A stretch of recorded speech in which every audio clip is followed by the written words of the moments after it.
If you are a new Amazon KDP publisher and you're about to use a pen name, stop and listen to this video before you go any further. Do not listen to this one major piece of advice given to you from all of the experts in prior years. It absolutely will not work now, and it will get your books blocked, suspended, and potentially even an account termination if you are not careful. Stick with me through this video, and I am going to tell you exactly what that piece of advice was that I used when I first started out and wish somebody would have stopped me so much earlier because it created more headaches than it was worth.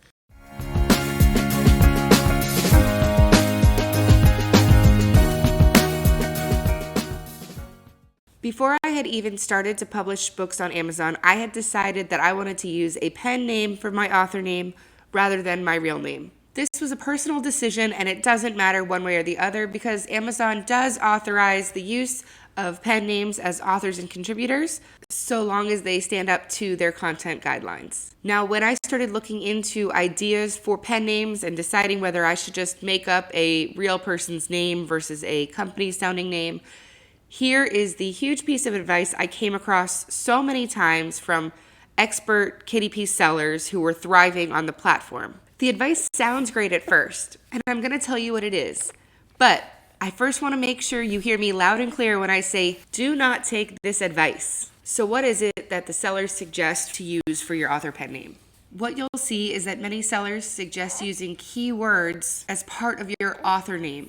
Because the author name is part of the metadata and is technically searchable, the thought is that using it as a space to plug your keyword can help your book get a little extra visibility over the competitors for some of those highly coveted search terms. For example, I've typed in garden journals here, and if I scroll down to this one, for example, garden planner and logbook, you'll see that the title already has several keywords they're targeting for garden logbook and planner, my gardening journal notebook, etc.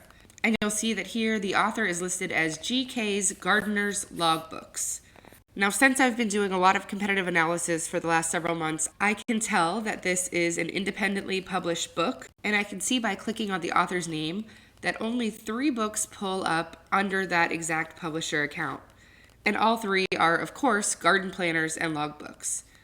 So one thing you'll probably notice is that each of these books was published in spring of 2022, which was not that long ago. So you would think that this advice should be relatively new, fresh, and up to date. I'm sure if you continue to search, you'll find several examples exactly like this within all of the niches, not just garden logbooks.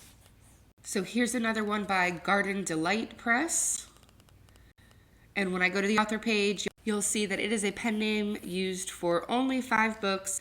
Again, all garden planner notebooks and logbooks, targeting that specific keyword. In my personal experience, this did work out a little bit at the beginning of my journey, which was the end of 2022, November and December. And to clarify, by work out, all that meant was that I did have some titles I was able to publish under slightly keyword optimized terms, but nowhere near as niche and specific as this. So for a real example, I had one pen name that had journals in the title, and I was able to successfully publish several journals, logbooks, notebooks, and no content diary type books through that name. Fast forward a month or 2, and I created a second edition of a book that I had already published, very similar but with a few new pages and a different stylized cover to target a different audience, but otherwise meant to be sort of a sister book to edition 1. This book had absolutely no problems at all when I published the original, and when I went to publish the new one, I was being told that the author contributor name had to go. Again, this was a book that was already published successfully under a specific author name, and I wanted this second book to be part of a series. It would not make sense for it to be under any separate name. In fact, if it did, it would look like somebody else had come in and plagiarized my work. However, no matter how many times I explained that and appealed that, it was one situation that I just could never ever get a response to. And ultimately, I ended up deciding not to push the issue any further and archive that second book to worry about it a later time. Within just the last 3 months here in 2023, I can also tell you that on a very personal note, I have recognized the content review team push back on some things that I think are even more ridiculous. Another example is a pen name that I had with the word dot in it, or dots, like lots of dots or something along those lines, filled with things like children's coloring books and activity books. When I went to add a Connect the Dots book under that name, I again got more content review team pushback telling me that it was too repetitive. And at this point, I only had the word dots in the title and in my author name, my published author name that was recognized that already had a series of books behind it.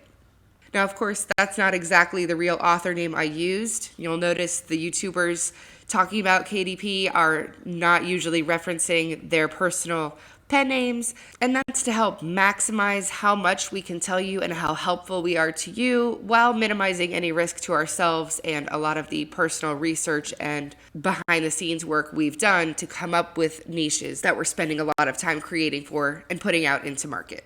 So I will remind you that there are several videos on KDP author pen names that you will find.